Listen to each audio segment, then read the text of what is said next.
Watch you folks, it's 965 here again. Long time no see, but we'll get to that a bit later on in the video. We've come back over to Wales today, come to Recce location and a possible route for some overnighters. So I'm at the foot of the Black Mountain at the moment, which is that way, but we're going to go that way up onto Twmpa, or Lord Hereford's Knob as it's called, and then hopefully trek across and then back towards Waun Fach, and then obviously we'll come back. So yeah, it's all linked, it's all on a similar ridge. I've plotted the route out on the Google, so I know roughly where I'm going.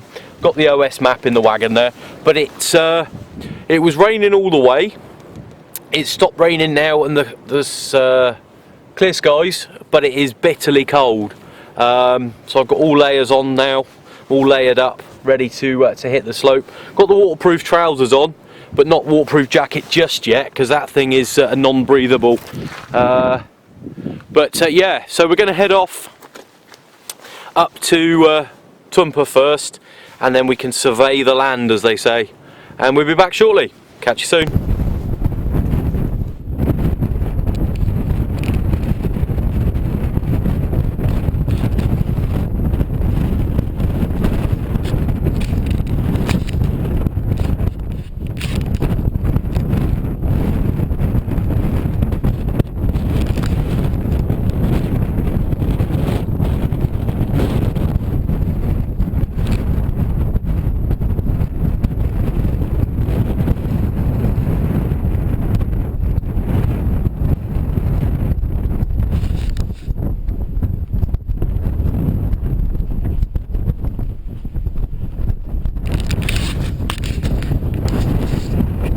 So we're on the action cam now, just for a change.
It's quite windy, so I don't know how much you're going to hear of this, but a little bit out of practice. Been probably 4 months since I was at Portable last, so we're only travelling light today. No radio kit in there. Some food, some drinks, some tea, of course. OS map to show you later. I'm trying out a few features on the etrex 10, and yeah, it's all good. Catch you further along. We just stopped for a bit of drink, and just thought I'd quickly show you that ridge there is the Black Mountain ridge. That there is Hay Bluff. You might be able to just make out the trig point.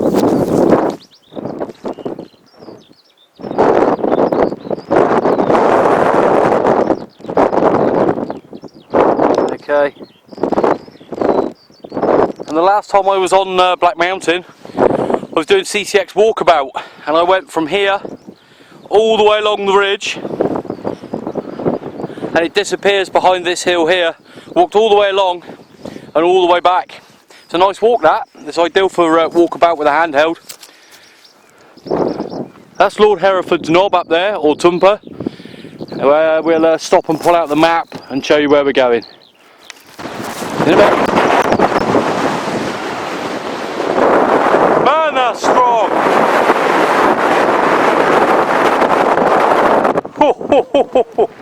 Oh man. Right, well, there's a few peaks over there, look.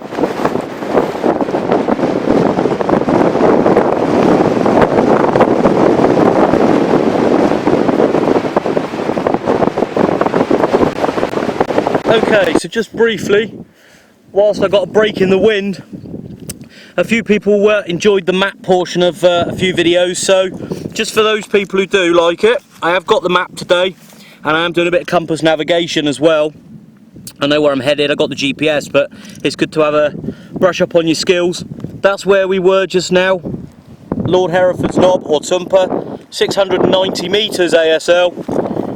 We're currently on this track here, and where we're actually going to be going is Waun Fach, which is here. So we're going to be taking this trail here to Waun Fach, and then there's Pennygadir Vower there. And if you remember, I showed you before, when we came up, me and Gary, we came up the side of the forest here, up the side here, and up to there. Sorry about the camera work, it's a bit windy, but so that's where we're going, down round to there.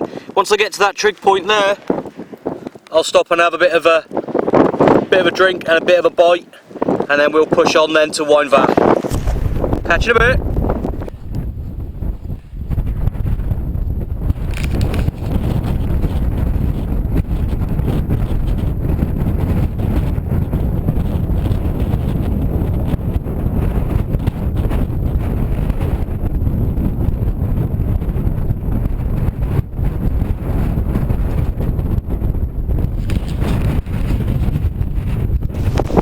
Okay, hopefully you can still hear this okay. If not, when I get back I'll put some subtitles on. That's where we are now.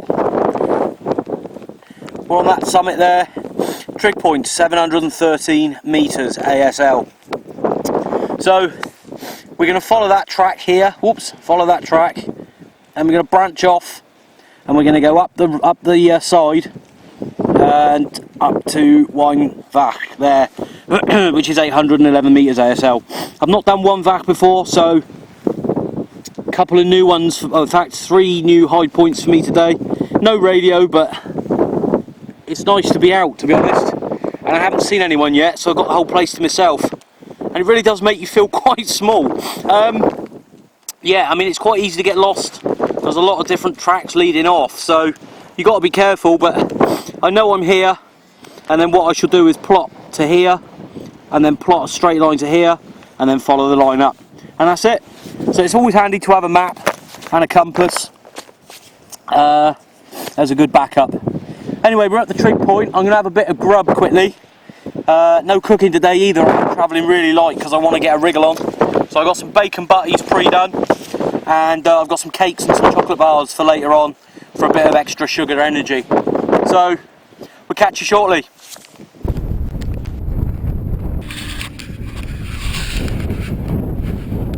Oh wow, look at that, the moment he releases the glider.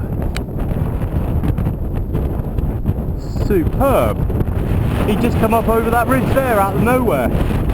He's off homes now, cup tea, and he's going where the wind takes him.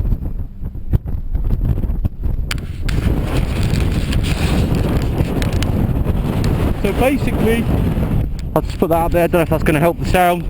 Basically we're headed towards that ridge where it just starts to go up. Awful windy. And then we're going to follow that ridge all the way across and up to Waun Fach. There's the reservoir down there, look. The reservoir down there.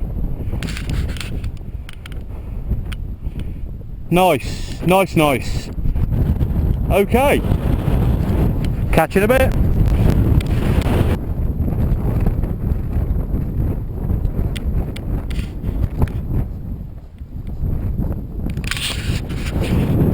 That one there, straight in front of you, is Pennygadir Vower, and you can possibly just make out the path coming down. It comes all the way down into that bottom saddle, and then back up to that one there, Waun Fach, which is where we're off to now.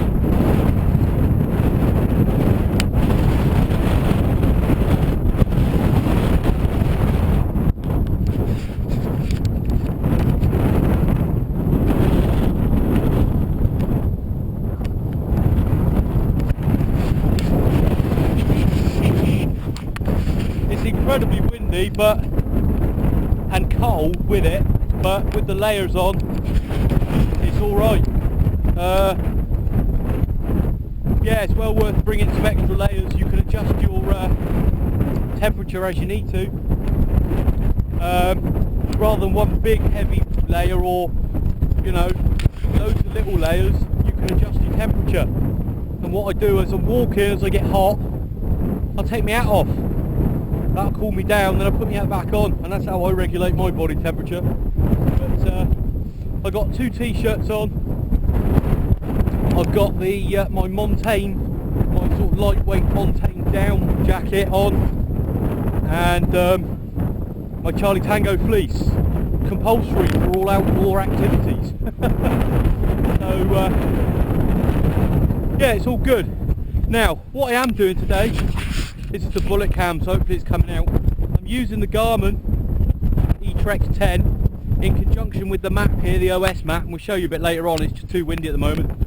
I'm plotting all the waypoints along the route so that I can, not that I need to, but I'll be able to show that you can use it to plot your way back. So don't rely on it, but you can use it as an aid.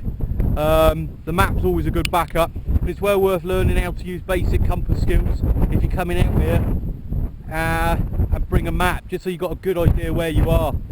You don't want to get lost, and you don't want to fall into that.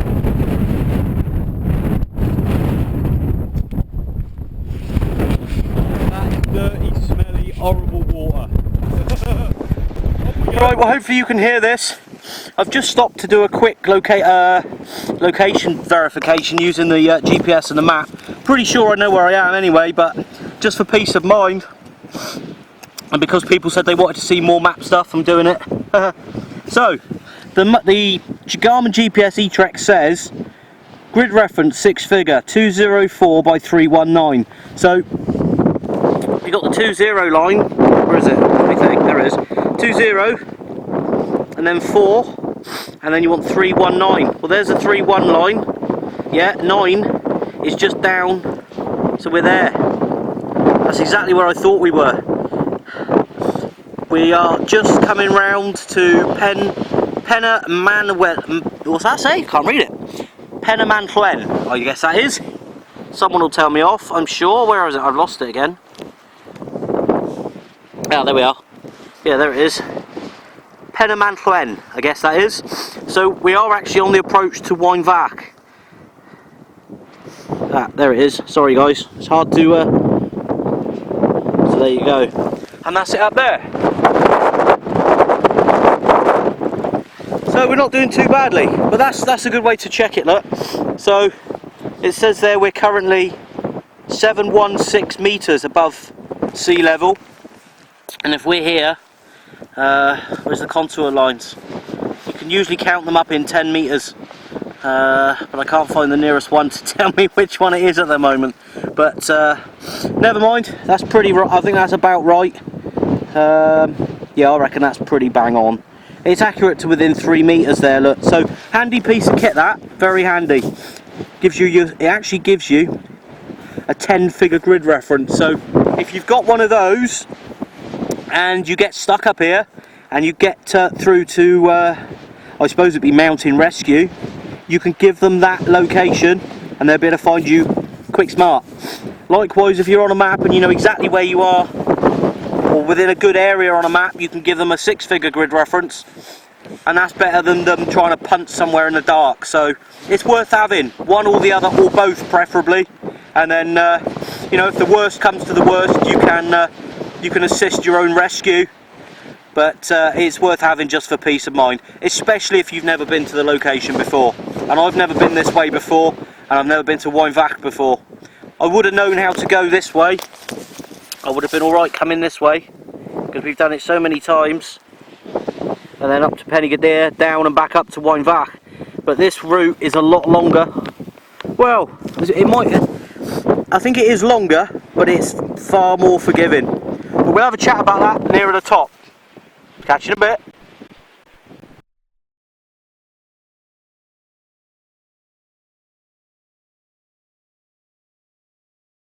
When we're out and about, false summits, and yeah, it's easy to let it break your spirit, but got to keep marching on.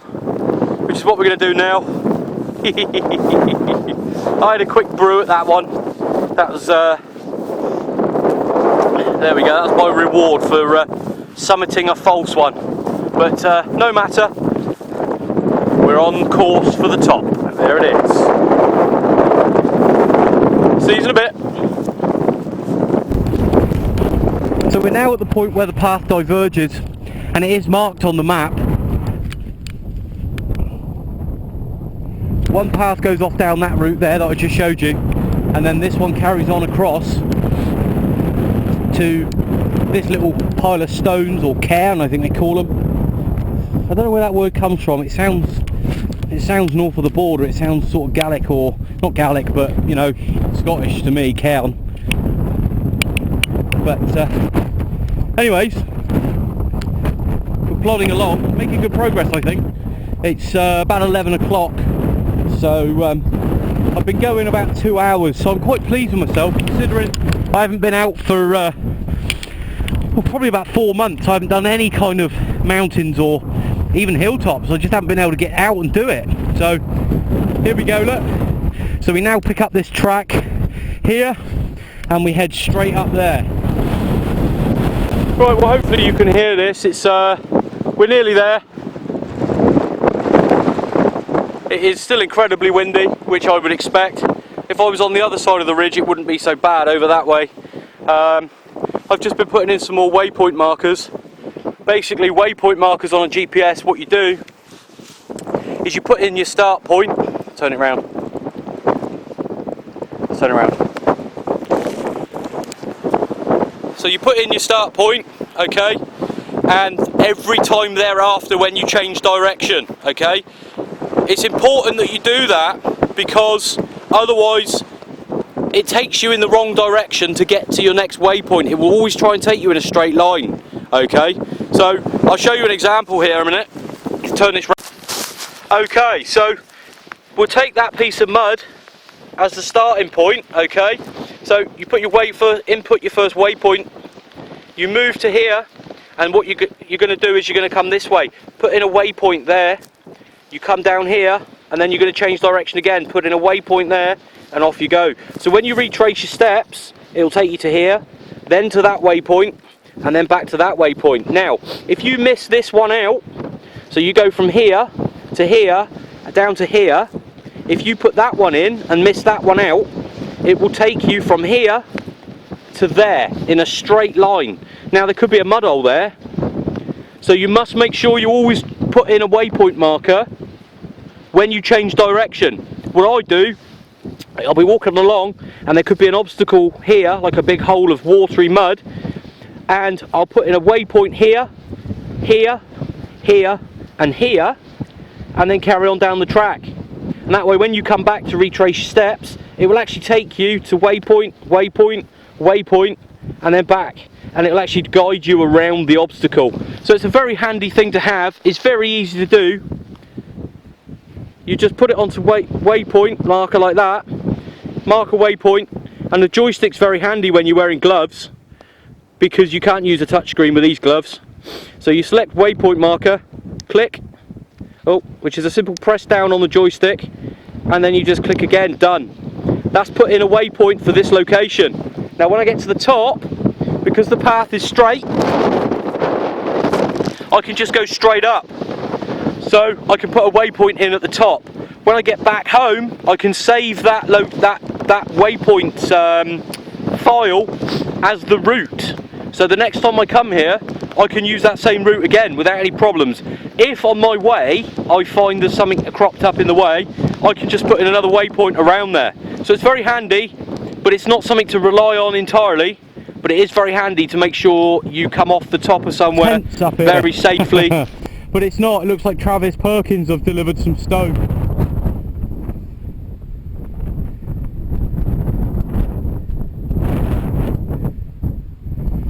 So anyway, they've saved the best till last, look. The steepest bit, the rocky bit, the boggy unstable bit. So yeah, each time I change direction I'm putting in a waypoint which will enable me to follow the path a treat.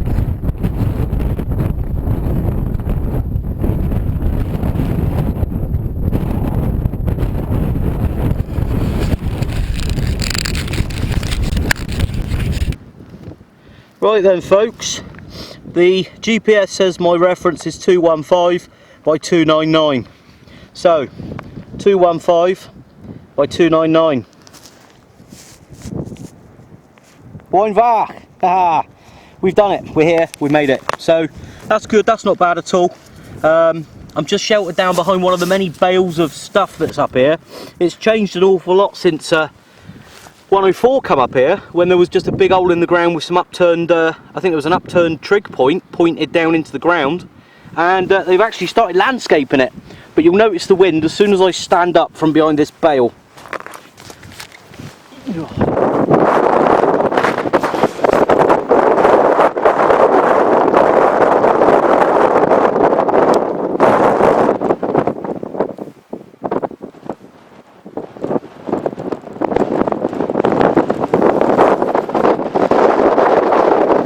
That over in the distance yonder is Penninger Devour.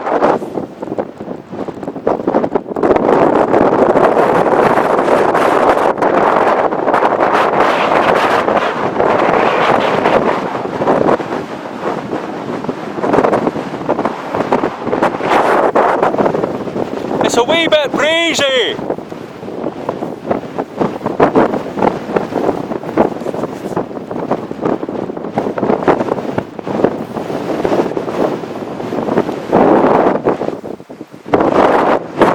Hence ducking down behind the bale.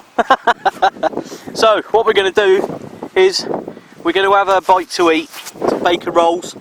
I've got some Mr. Kipling's country slices, which are nice. That give me some good sugar boost. And yeah, we're going to well, head back to the wagon really. There's not much else to do now. I'll just have a quick look on. Yeah, 808 metres it says. So actually, it's about 2 metres out on its height, this doodah. So it's not bad. I can recalibrate that anyway, it's not a problem. But yeah, I've just seen a couple of people. And that's really the only people I've seen all day. So that's been nice. And if I just go back a step and have a look at... Oh, what was I going to have a look at? Map, I think. No, not map, Wally. Compass. There we go, compass. It's 12:30 and I started about, I think it was about 8:30. So that's 4 hours dead, pretty much. Bearing in mind that my fitness is not where it should be at the moment, I'm actually quite pleased with myself for making it all the way across. And that's a fair old journey, that. And you think that we started, where did we start? Let's find it on the map. So we started here, okay, and the route we took was this one.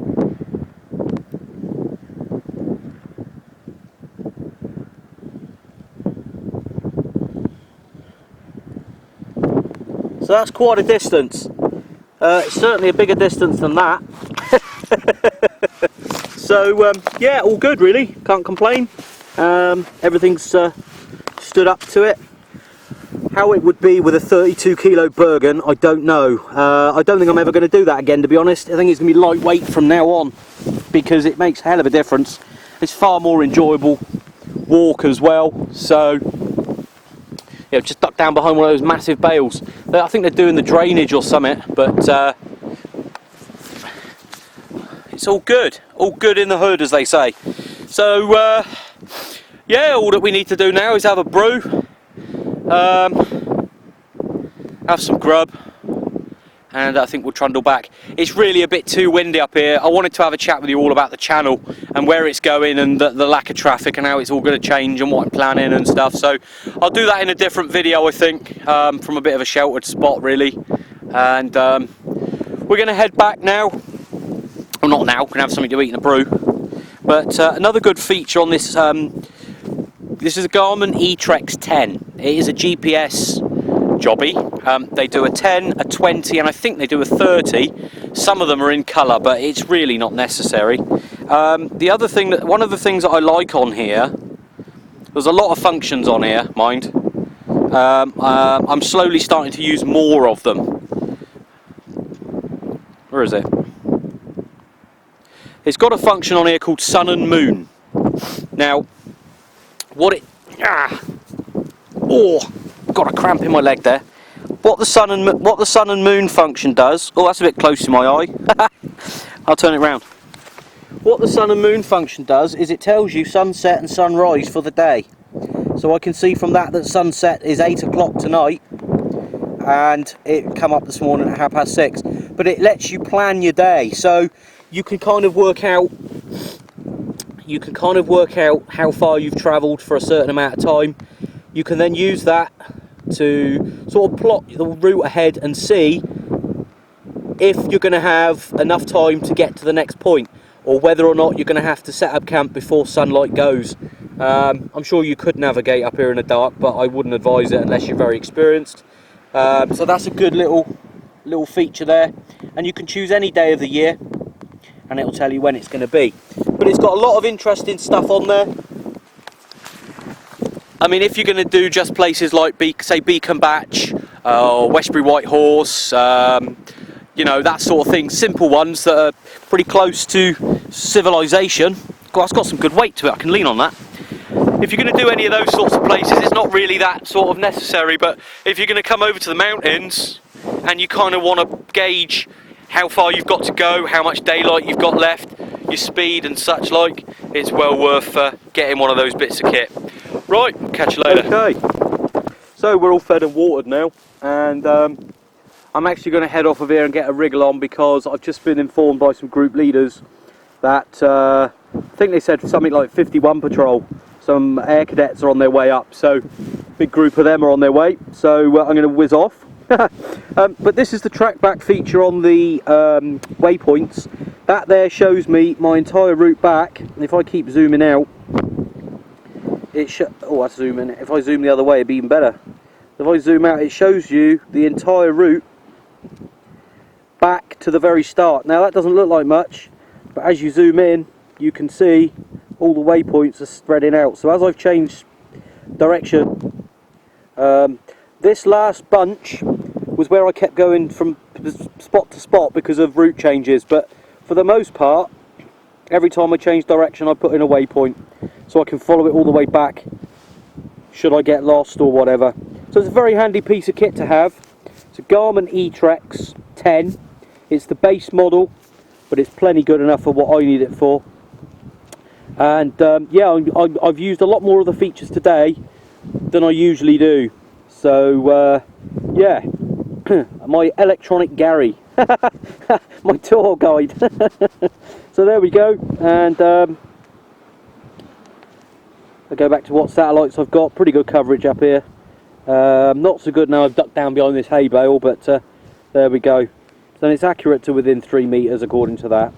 So we're going to pack up, we're going to head off, we're going to visit Provo's privy before we go, which is a bit of a nightmare in these waterproof trousers, but we'll have a go. And yeah.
Okay, well, the map and the GPS really on this one are not required. The route is quite clearly defined, you can probably see it. It goes up over there. And actually no real need for, you know, the maps or anything, but it was a good exercise to practice the old skills, so that all worked out quite well in the end.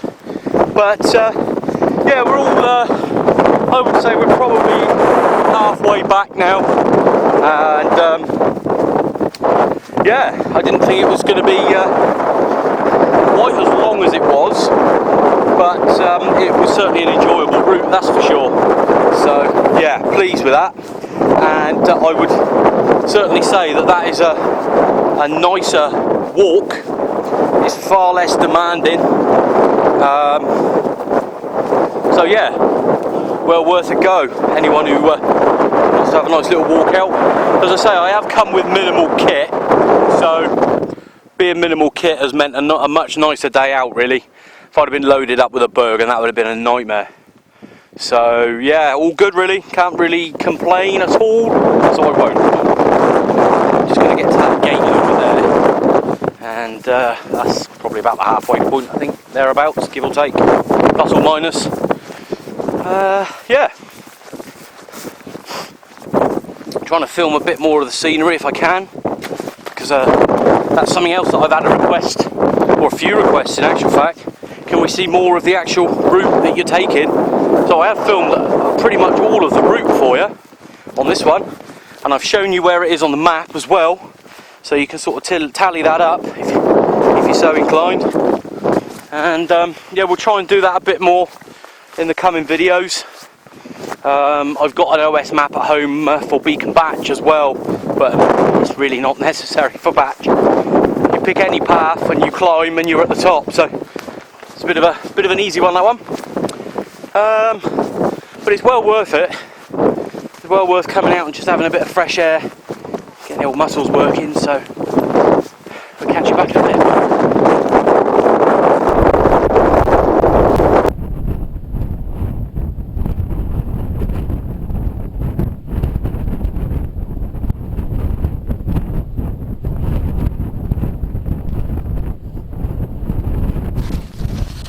Okay, so we're not far off now from getting back to the wagon. That's the last little climb, and then that's up onto Twmpa. Then you go across the top of Twmpa and down, deeper and down, and that's it. And then we'll be back to that wagon. I'm debating what to do.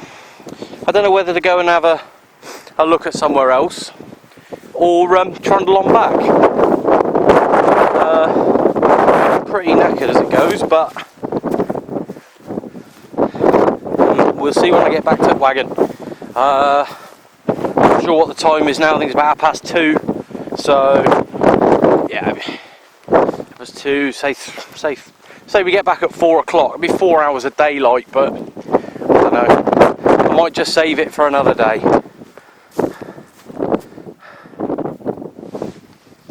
Right, well, all the motor seems to be in one piece. Nothing's missing off it that I can see from here, and it doesn't seem to be lopsided, so I don't think anyone's done the tyres, which is nice. And that's the end of the trip.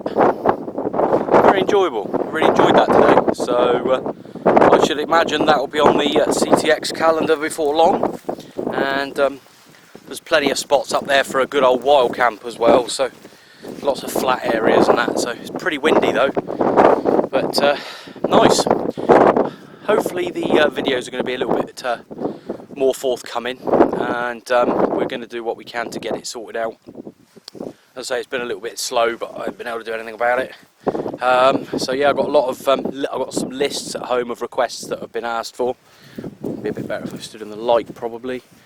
So yeah, I'm going to try and get it all done as and when, and going to aim for one video a week if I haven't already said. But yeah, hopefully it's doesn't all kick off again and goes busy, but it should be alright. So we'll catch you on the next one. Cheers.